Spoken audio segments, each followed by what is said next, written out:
Bharatiya Janata party బీహార్లో దశాబ్దాల కలను సాకారం చేసుకుంది. సుదీర్ఘకాలం సీఎంగా పనిచేసిన నితీష్ కుమార్ ప్రస్థానం ముగిసింది. సామ్రాట్ చౌదరి బీహార్కు బీజేపీ తరఫున తొలి ముఖ్యమంత్రిగా ప్రమాణ స్వీకారం కూడా చేశారు. సార్, రాజకీయంగా ఇది ఎలాంటి సంకేతాలను ఇస్తోంది? అంటే మీకు నార్మల్గా బీహార్ రాజకీయాలు ఇక్కడ మనకంత ఆసక్తిగా ఉండవు అన్లెస్ ఎన్నికల తప్ప. కానీ ఇది బీహార్కే పరిమితమైన ట్రెండ్ కాదు. మీరు దీన్ని కొంత లోతుగా పరిశీలిస్తే ఇది నేషన్ వైడ్ ట్రెండ్. ఎక్కడైనా కావచ్చు. కాస్త ఆంధ్ర నేతలకు కొద్దిగా పించింగ్గా ఉండొచ్చు, కానీ ఆంధ్రాలో కూడా కావచ్చు, ఎక్కడైనా కావచ్చు. ఎందుకంటే ఒక బీజేపీ ఒక జాతీయ పార్టీ ఒక పొలిటికల్ స్ట్రాటజీ అనుసరిస్తే అది ఎక్కడైనా అనుసరిస్తే ఒక స్టేట్కే పరిమితం చేయదు. సో ఇందులో మీకు బీహార్ పొలిటికల్ స్ట్రాటజీలో స్పష్టంగా ఒక ప్యాటర్న్ కనబడుతుంది. ఫస్ట్ ఏం చేస్తుంది బీహార్ బీజేపీ ఒకప్పుడు భారతీయ జనసంఘాన్ని ఉన్న రోజుల్లో పార్టీ విడిగా మాత్రమే ఒక ప్రత్యేక అస్తిత్వంతో ఉండేది. ఒక రకంగా అన్ని పార్టీలు అంటరాని పార్టీగా చూస్తారు అని విమర్శ కూడా ఉండేది. ఇక అందుకే వాజ్పేయి ప్రభుత్వ పతనప్పుడు వాజ్పేయి లాంటి ఒక గొప్ప నాయకుడు, వివాదరహిత నాయకుడు ఉన్న బీజేపీకి ఎవరు సపోర్ట్ చేయలేదు. ఆ తర్వాత బీజేపీ వేసిన ఎత్తుగడ ఏంటంటే మనం ఇలాగే ఉంటే ఐడియాలజికల్ ప్యూరిటీ పేరిట మనం పెరగము, ఇంతకన్నా ఎక్కువ ఎదగము. అందువల్ల మన ఐడియాలజికల్ ప్యూరిటీతో పాటు కాస్త ప్రాగ్మాటిజం, కాస్త పొలిటికల్ అకామిడేషన్ అని మొదలుపెట్టి మీకు జనతా పార్టీలో మెర్జ్ అయింది ఎమర్జెన్సీ టైంలో. జనతా పార్టీ ఇప్పుడు లేదు, మీరు గమనించండి. జనతా పార్టీలో మెర్జ్ అయిన పార్టీలు భారతీయ జనసంఘ్, భారతీయ క్రాంతిదళ్, సోషలిస్ట్ పార్టీ, స్వతంత్ర పార్టీ, కాంగ్రెస్ సిండికేట్. ఇందులో ఏమైనా ఉన్నాయా? ఏమి లేవు. కానీ భారతీయ జనసంఘ్ మాత్రమే భారతీయ జనతా పార్టీగా రూపాంతరించింది. దేశంలో తిరుగులేని శక్తిగా ఎదిగింది. మిగతా అన్ని కకావికలై రకరకాల ముక్కలై ఇప్పుడు ఆర్జేడీ, జేడీయూ, సమాజ్వాదీ పార్టీ ఇవన్నీ కూడా ఆ పాత జనతా పరివార్ ముక్కలే. జేడీఎస్ ఇవన్నీ అంటే క్లియర్గా అక్కడి నుంచి స్టార్ట్ అయింది. అంటే బీజేపీ ఎలా ఎమర్జ్ అయింది అనే దానికి. ఆ తర్వాత ఇక ఒక్కొక్క రాష్ట్రంలో బీజేపీ స్ట్రాటజీస్ 4 స్టేజెస్లు ఉంటాయి. స్టేజ్ 1 మిత్రపక్షాలతో కలుస్తారు. స్టేజ్ 1లో తాము జూనియర్ పార్ట్నర్గానే ఉంటారు మిత్రపక్షాలతో కలిసి. స్టేజ్ 2 ఉంటుంది. స్టేజ్ 2లో తామే సీనియర్ పార్ట్నర్ అవుతారు. అంటే రకరకాల వ్యూహాలతో తమ మిత్రపక్షాన్ని సెకండ్ పొజిషన్కు తోసేస్తారు. అది బీజేపీ కృషి వల్ల కావచ్చు, వాళ్ళ స్వయంకృతాపరాధాల వల్ల కావచ్చు, సెకండ్ పొజిషన్కు తోసేస్తారు. స్టేజ్ 3లో కొంతకాలం ట్రాన్సిషన్ పీరియడ్లో ఆ జూనియర్ పార్ట్నర్గా మారిపోయినా కూడా వారి అవసరం ఉంటే, వారికి అవసరం వస్తే అందులో ఎక్కించుకుంటారు. స్టేజ్ 3లో వాళ్ళు దించేస్తారు. ఇక నిన్ను మోసింది చాలవయ్యా, కూర్చో అని మా వాళ్ళే వస్తారని చెప్పి బీజేపీ నాయకుడు ముఖ్యమంత్రి అవుతాడు. స్టేజ్ 3 అది. స్టేజ్ 4లో ఏం చేస్తారంటే ఇక తన మిత్రపక్షం ఎప్పుడైనా తన థ్రెట్ ఉండే అవకాశం ఉంటుంది. అందువల్ల మిత్రపక్షం సోషల్ బేస్ అంతా తన వైపు లాగేసుకుంటారు. సో ఈ 4 స్టేజ్ల్లో బీజేపీ ఎత్తుగడ నడుస్తుంది దేశమంతటా, కాశ్మీర్ టు కన్యాకుమారి. ఇది ఇప్పుడు ప్రజెంట్ ఏ స్టేజ్లోనే ఉండొచ్చు. కొన్ని రాష్ట్రాల్లో స్టేజ్ 1లోనే ఉండొచ్చు. ఇప్పుడు ఉదాహరణకు ఆంధ్రప్రదేశ్ తీసుకుంటే స్టేజ్ 1లోనే ఉన్నారు. సో బీహార్ తీసుకుంటే స్టేజ్ 3లోకి వచ్చి స్టేజ్ 4లోకి ఎంటర్ అవుతున్నారు. సో ఒక్కొక్క స్టేట్లో ఒక రకంగా ఉంటారు. కానీ ఓవరాల్గా చేసే ట్రెండ్ అయితే మారదు. ఈ 4 దశల్లో ఉంటుంది. స్టేజ్ 1లో ఏం చేశారు? బీహార్లో జేడీయూతో కలిశారు. జేడీయూతో కలిసినాక JDU was senior partner, Nitish Kumar ముఖ్యమంత్రి, మీకు బీజేపీ జూనియర్ పార్ట్నర్గా ఉండే. ఈ స్టేజ్ 1 2020 దాకా కొనసాగింది. బీజేపీకి బీహార్లో 20% మించి ఎప్పుడు ఓటింగ్ ఉండదు. సో ఇది ఆల్వేస్ ఓటింగ్ రీతి ఎప్పుడైనా చిన్న పార్టీ. సో అందువల్ల స్టేజ్ 1లో జేడీయూతో కలిశారు. వారి కలయిక మ్యాచ్ అయింది, అధికారంలోకి వచ్చారు. స్టేజ్ 1 2020 వరకు నడిచింది. 2020లో స్టేజ్ 2లోకి ఎంటర్ అయ్యారు. చూడండి మీరు ప్రోగ్రెస్ ఏం చేశారు. ఎత్తుగడగా లోక్ జనశక్తి పార్టీని రంగంలోకి దించారు. లోక్ జనశక్తి పార్టీ దేశంలో ఎన్డీఏలో ఉండి రాష్ట్రంలో మేము ఎన్డీఏలో లేమన్నారు. బీజేపీతో పొత్తుంటుంది, జేడీయూతో ఉండదు అంటారు. ఇది ఎక్కడ సాధ్యమా? నిజంగానే బీజేపీ శాసిస్తే అలా ఎలా చేస్తావు? మన మిత్రపక్షం జేడీయూ, నితీష్ కుమార్ మనవాడు, నువ్వు ఉంటే ముగ్గురం కలిసి ఉందాం, లేకపోతే నువ్వు వెళ్ళిపో అనాలి కదా. నిజంగా నరేంద్ర మోడీ అధికారంలో ఉన్న సమయంలో ఎవరైనా మిత్రపక్షం అంత బెట్టు చేయగలుగుతుందా? లోక్ జనశక్తి పార్టీకి అంత ధైర్యం ఉందా? కానీ లోక్ జనశక్తి పార్టీని ఉపయోగించుకొని లోక్ జనశక్తి పార్టీ బీజేపీకి పోటీ పెట్టలేదు, జేడీయూకేమో పోటీ పెట్టింది. పెద్ద రిస్కీ గేమ్ అది. ఆ గేమ్ వల్ల ఒక్కోసారి అధికారం అయిపోయే ప్రమాదం ఉంటుంది. But BJP known to take risk. So ఆ రిస్కీ గేమ్ను సెకండ్ ఫేజ్లో సక్సెస్ఫుల్గా ప్లే చేశారు. ఫలితంగా 2020 ఎలక్షన్స్లో బీజేపీకి 74 సీట్స్ వచ్చాయి, జేడీయూకు 43 సీట్స్ వచ్చాయి. చూడండి ఎంత తేడాను. మీకు అప్పటిదాకా సీనియర్ పార్ట్నర్గా ఉన్న జేడీయూ కాస్త జూనియర్ పార్ట్నర్గా మారిపోయింది. అయినా నితీష్ కుమార్ను మోసారు. నితీష్ కుమార్ ఒక పైన బీజేపీ ఆధారపడ్డ స్థితి నుంచి నితీష్ కుమార్ బీజేపీ దయతో అధికారంలో ఉండే స్థితికి వచ్చేసారు. ఇది స్టేజ్ 2లో. ఈ స్టేజ్ 2లో ఇది దాటడం తర్వాత మీకు స్లోగా స్టేజ్ 3లోకి ఎంటర్ అయ్యారు. మళ్ళీ లోక్ జనశక్తి పార్టీ 2025లోమో జేడీయూను కూడా మద్దతు ఇచ్చింది. 2020లోమో జేడీయూ అంటే అంత వ్యతిరేకత ఎందుకు? 2025లో జేడీయూ అంటే అనుకూలత ఎందుకు? ఇందులో ఏ కరసేవ లేకుండా సాధ్యమా? సో 2025లో జేడీయూ కూడా ఎల్జేపీ మద్దతు ఇచ్చింది. బీజేపీ, జేడీయూ, లోక్ జనశక్తి పార్టీ కలిసి పోటీ చేశాయి. నితీష్ కుమార్ని ఇక 43 నుంచి ఇంకా పడిపోతారనుకున్నారు. కానీ నితీష్ కుమార్ సర్వైవల్ ఇన్స్టింక్ట్ ఉన్న లీడర్, గ్రాస్ రూట్స్ బేస్ ఉన్న లీడర్, అందువల్ల బ్రహ్మాండంగా రిమార్కబుల్గా పెరిగాడు. డబుల్ అయిన ఆయన సీట్లు. 2025లో జేడీయూ 85 సీట్స్కి వచ్చింది 43 నుంచి. అంటే ఎప్పుడైతే లోక్ జనశక్తి పార్టీ అనే యొక్క మయా గుర్రాన్ని బీజేపీ ప్రయోగించలేదో వెంటనే జేడీయూకి వచ్చింది. ఒకవేళ 2020లో కూడా ఈ స్ట్రాటజీ బీజేపీ వేసి ఉండకపోతే అప్పుడు కూడా జేడీయూకి వచ్చేది. కానీ అప్పుడేమో జేడీయూను జూనియర్ పార్ట్నర్గా చేర్చడానికి ఆ స్ట్రాటజీ చేశారు. స్ట్రాటజీ 2025 ఎలక్షన్స్లో స్టేజ్ 3లోకి ఎంటర్ అయింది బీజేపీ. స్టేజ్ 3లోకి ఎంటర్ అయి జేడీయూ 85 సీట్స్ వచ్చినా బీజేపీ 89 సీట్స్ వచ్చాయి. అంటే BJP still remain the senior partner. మీకు 2020 గ్యాప్ ఉండకపోతే 2020లోమో బీజేపీకి 74, జేడీయూకి 43. 2025లోమో బీజేపీకి 89, జేడీయూకు 85. Still BJP is the senior partner. దీంతో స్టేజ్ 3 పూర్తయింది.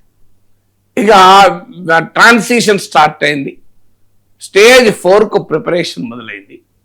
ఫైనల్గా ఇప్పుడు స్టేజ్ 1లో మీకు మిత్రపక్షం, స్టేజ్ 2లోమో జూనియర్ పార్ట్నర్గా మార్చేయడం, సీనియర్ పార్ట్నర్ కావడం. స్టేజ్ 3లోకి ఇప్పుడు ఎంటర్ అవుతున్నారు. స్టేజ్ 3 ఏంటిది? తామే ముఖ్యమంత్రి కావడం. స్టేజ్ 2లో జూనియర్ పార్ట్నర్గా మార్చేసి తాము సీనియర్ పార్ట్నర్ కావడం 2020-2025 ఎలక్షన్స్తో పూర్తయింది. పోస్ట్ 2025 ఎలక్షన్ స్టేజ్ 3 స్టార్ట్ అయింది. ఆ స్టేజ్ 3 ఏంటంటే సీనియర్ పార్ట్నర్గా తామున్నాం కనుక తమ ముఖ్యమంత్రి ఉంటాడు అని. సో ఇది 2025 అసెంబ్లీ ఎన్నికల తర్వాత 2 ఎన్నికలకు ఈ స్టేజ్ 2 పూర్తి చేసి స్టేజ్ 3లోకి ఎంటర్ అయ్యారు. ఎంటర్ అయి సామ్రాట్ చౌదరి, నితీష్ కుమార్ రాజ్యసభ పంపించారు, బీజేపీ ముఖ్యమంత్రి అయ్యారు. చూడండి స్టేజ్ 3లో. ఇక స్టేజ్ 4 ఇప్పుడు స్టార్ట్ అవుతుంది. ఏంటి స్టేజ్ 4? జేడీయూ వెనకాలన్న సోషల్ బేస్ మొత్తాన్ని లాక్కోవడం. సో అంటే మీకు ఫస్ట్ మిత్రపక్షం స్టేజ్ 1, స్టేజ్ 2లో జూనియర్ పార్ట్నర్గా మార్చేసి తాము సీనియర్ కావడం, స్టేజ్ 3లో తమ ముఖ్యమంత్రినే పెట్టుకోవడం, స్టేజ్ 4లో తమ పార్ట్నర్కున్న బేస్ మొత్తం లాగేసుకోవడం. సో ఈ రకంగా చేయడం. ఇప్పుడు ఒక కంపెనీ ఉదాహరణ చెప్తే, ఒక కంపెనీ నాకు 30% ఉంటుంది, మీకు 70% ఉంటుంది. కొంతకాలానికి నాది 50-60 అవుతుంది, మీది 40 అవుతుంది. కొంతకాలానికి నేనే చైర్మన్, నేను ఎండీ అయిపోతా. తర్వాత నేనేం చేస్తా, మిమ్మల్ని ఇంటికి పంపించేస్తాను, నేనే ఓనర్ అవుతా. సో ఇది బీజేపీ స్ట్రాటజీ ఉంటుంది. ఇప్పుడు 4th స్టేజ్లోకి వచ్చారు. జేడీయూ వెనకాలన్న సెక్షన్లను తమ వైపు లాక్కుంటున్నారు. అందుకే మీకు సామ్రాట్ చౌదరిని పెట్టారు. Samrat Choudhary belongs to same class of people like Nitish Kumar. Nitish Kumar Kurmi అయితే మోస్ట్ బ్యాక్వర్డ్ క్లాసెస్. ఆ కుర్మి బేస్ ఒక 15% ఉంటుంది. కుర్మి మాత్రమే కాదు, కుర్మి, కొయిరి, కుష్వాహా అని కమ్యూనిటీస్ అన్నట్టు. వీటి మోస్ట్ బ్యాక్వర్డ్ క్లాసెస్ అంటారు. ఇవి నాన్ యాదవ్ ఓబీసీసీ.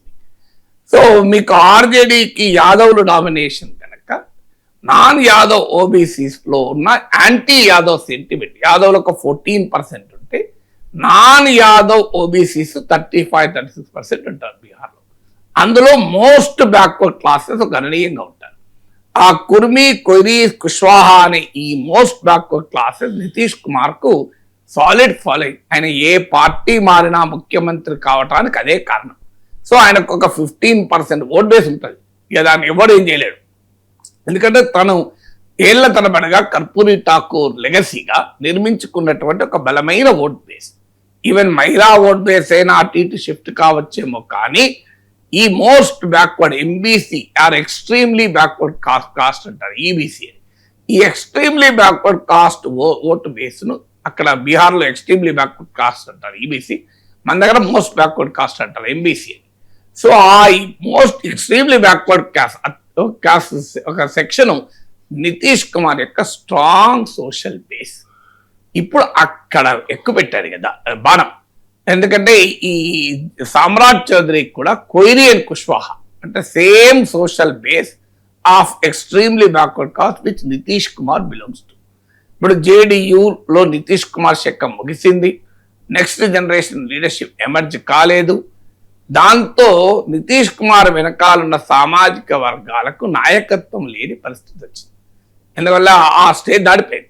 సో ఆ నాయకత్వం లేని పరిస్థితిని తనకు అనుకూలంగా మార్చుకుంటూ సామ్రాట్ చౌదరి, కొయిరి, కుష్వాహా కమ్యూనిటీకి చెందిన సామ్రాట్ చౌదరిని సీఎంగా పెట్టారు. సామ్రాట్ చౌదరి తన బీజేపీ ఆర్ఎస్ఎస్ నేపథ్యం నుంచి వచ్చిన కూడా కాదు. ఇంట్రెస్టింగ్ ఏదైతే ఆయన ఆర్జేడీలో ఉండే, జేడీయూలో ఉండే, రెండు పార్టీలలో ఉండే. అంటే ఈ ప్రాసెస్ లో స్టేజ్ 4కి వచ్చే దశలో, స్టేజ్ 3, స్టేజ్ 4కి వచ్చే దశలో మీకు ఈవెన్ ఇతర పార్టీల వాళ్ళనైనా యాక్సెప్ట్ చేస్తారు ముఖ్యమంత్రులు కూడా. అస్సాంలో ఇప్పుడు హేమంత్ బిశ్వా శర్మను ముఖ్యమంత్రిగా చేశారు. కర్ణాటకలో బసవరాజ బొమ్మాయిని ముఖ్యమంత్రిగా చేశారు. మీకు బీహార్లో ఇప్పుడు సమ్రాట్ చౌదరిని చేస్తున్నారు. రేపు తెలంగాణలోనైనా మీకు ఈటల రాజేందర్ కూడా ప్రొజెక్ట్ చేశారు కదా. ఈటల రాజేందర్, బండి సంజయ్ ఇద్దరు ఫోటోలు వేసి బీసీ ముఖ్యమంత్రి అని చెప్పి ఒక క్యాంపెయిన్ చేశారు కదా. సో ఇదంతా ఒక ఆంధ్రలో మీరు చూడు, కన్నా లక్ష్మీనారాయణ, పురంధేశ్వరి వీళ్ళందరూ ట్రై చేశారు కదా. మీకు సోమ్ వీర్రాజు అంటే పోనీ సొంత సంఘ్ బ్యాక్గ్రౌండ్ ఉన్నంతరు. మీకు మనకు కన్నా లక్ష్మీనారాయణ, పురంధేశ్వరి అందుకు ఉదాహరణ. సో అందువల్ల మరొకసారి చెప్పేది, ఈ 4 స్టేజ్ల్లో బీజేపీ మిత్రపక్షాలతో దోస్తీ ప్రస్థానం ఉంటుంది. స్టేజ్ 1లో పొత్తు పెట్టుకుంటారు. స్టేజ్ 2లో తామే సీనియర్ పార్ట్నర్ అయి మిత్రపక్షాన్ని జూనియర్ పార్ట్నర్గా మార్చుతారు. స్టేజ్ 3లో తమ ముఖ్యమంత్రి చేసుకుంటారు. స్టేజ్ 4లో వాళ్ళకి మిగలకుండా చేసి పడేస్తారు. ఇక వాళ్ళ సోషల్ బేస్ అంతా లాగేస్తారు. ఈ స్ట్రాటజీ దేశమంతటా చేశారు. ఒక్క బీహారే కాదు. మీకు అస్సాం ఎగ్జాంపుల్. అస్సాంలో అస్సాం గణ పరిషత్తో పొత్తు పెట్టుకున్నారు. అస్సాం గణ పరిషత్ జూనియర్ పార్ట్నర్గా మార్చారు. అస్సాం గణ పరిషత్ ఇప్పుడు దాదాపు అడ్రస్ లేకుండా పోయింది. దాని సోషల్ బేస్ అంతా లాగేసుకున్నారు. మహారాష్ట్రలో అదే పనిచేశారు. శివసేన ఏక్నాథ్ను చీల్చారు. ముందు శివసేనతో జూనియర్ పార్ట్నర్గా చేశారు మనోహర్ జోషి, వీళ్ళంతా బాల్ ఠాక్రే టైంలో. ఆ తర్వాత బీజేపీని జూనియర్ పార్ట్నర్ చేశారు. ముఖ్యమంత్రి తామే కావాలి పట్టుబట్టి శివసేనను కూటమి నుంచి వెళ్ళిపోయినా పట్టించుకోలేదు. దాంతో దేవేంద్ర ఫడ్నవీస్ రంగము సిద్ధమయ్యే దశలో అప్పటికీ కూడా సాధ్యం కాదని ఏక్నాథ్ షిందేతో కొంతకాలం నడిపారు. చూడు, ఈ ఎన్నికల తర్వాత ఏక్నాథ్ షిందేని పక్క పెట్టారు. బీజేపీ ముఖ్యమంత్రి అయ్యారు. ఇప్పుడు ఎక్కడున్నారు వాళ్ళు? ఏ స్టేజ్లో ఉన్నారు? మహారాష్ట్రలో స్టేజ్ 3లో ఉన్నారు. స్టేజ్ 1 శివసేనతో పొత్తు స్టేజ్ అయిపోయింది. స్టేజ్ 2 శివసేన జూనియర్ పార్ట్నర్ చేసేశారు. స్టేజ్ 3 శివసేన ముఖ్యమంత్రిగా ట్రాన్సిషన్ పీరియడ్లో ఉంచుకొని ఇప్పుడు ఏక్నాథ్ షిందేని కూడా తీసేసి తామే ముఖ్యమంత్రి. ఇక స్టేజ్ 4లోకి ప్రయత్నం చేస్తున్నారు మహారాష్ట్రలో. కానీ ఏక్నాథ్ షిందే బలమైన నాయకుడుగా ఉండడం వల్ల అంత పూర్తిగా సాధ్యం కావడం లేదు. బట్ స్టేజ్ 3 వరకు సక్సెస్ఫుల్గా బీజేపీ మహారాష్ట్రలో చేసింది. మీకు ఒరిస్సాలో చూడండి, 2009 వరకు బిజు జనతాదళ్తో పొత్తు పెట్టుకున్నారు. 2009లో విడగొట్టుకున్నారు, కానీ అక్కడ కాస్త డిఫరెంట్ ట్రాన్సిషన్. సో బిజు జనతాదళ్తోనే ఫైట్ చేశారు. ఫైనల్ గా ఇటీవల 2024లో బిజు జనతాదళ్ ఓడించి తామే అధికారంలోకి వచ్చారు. So different stages. తమిళనాడులో ఇలాంటి ప్రయోగం చేశారు, సక్సెస్ కాలేదు. సో అవుతుందా సక్సెస్ కాదని చెప్పలేను, కానీ బీజేపీ ఈ 4 స్టేజ్ ఫార్ములా, మొదలు అలయన్స్, సెకండ్ జూనియర్ పార్ట్నర్ గా మిత్రుని చేయడం, తామే సీనియర్ పార్ట్నర్ కావడం, థర్డ్ అలయన్స్ కు తమ ముఖ్యమంత్రి ఉండడం, ఫోర్త్ వాళ్ళ సోషల్ బేస్ లాగేసుకోవడం. సో ఇలా బీజేపీ తప్ప అని నేను అనను. ఎందుకంటే అదొక రాజకీయ పార్టీ, దాని ఏమన్నా ధార్మిక సంస్థనా స్వచ్ఛంద సంస్థనా, మిత్రపక్షాలను డెవలప్ చేయడానికి కంకణం కట్టుకున్న పార్టీ నాదేమన్నా, తన సొంత పార్టీ ఉంటుంది. అఫ్ కోర్స్ తనకు కావాల్సిన వ్యూహాలన్నీ కలిసే మిత్రులకు బుర్ర ఉండాలి తప్ప బీజేపీని తప్పట్లేదు. That is the cold blooded politics BJP believes in. అట్లనే బీజేపీ అధికారంలోకి వచ్చింది. సో తప్పు కూడా కాదు, తాను గెలవడానికి, తాను పెరగటానికి అన్ని రకాల ఎత్తుగడలు వేస్తుంది. ఏ మిత్రపక్షాలను పెంచే పని బీజేపీ పని కాదు కదా. వాళ్ళు పెరగకపోతే బీజేపీ ఏం చేస్తుంది? సో బీజేపీ వాళ్ళని పెంచే పని ఎందుకు చేస్తుంది? జేడీయూని పెంచపడం, లేకుంటే ఇంకో ఏజీపీని పెంచపడం బీజేపీ పని కాదు. బీజేపీ తన పార్టీ దాన్ని పెంచుకుంటుంది. జేడీయూ, శివసేన, అస్సాం గణ పరిషత్, ఇంకెవరైనా కానివ్వండి, వాళ్ళ జాగ్రత్తలు వాళ్ళు తీసుకోవాలి. తీసుకోకపోతే ఇలాగే పరిణామాలు.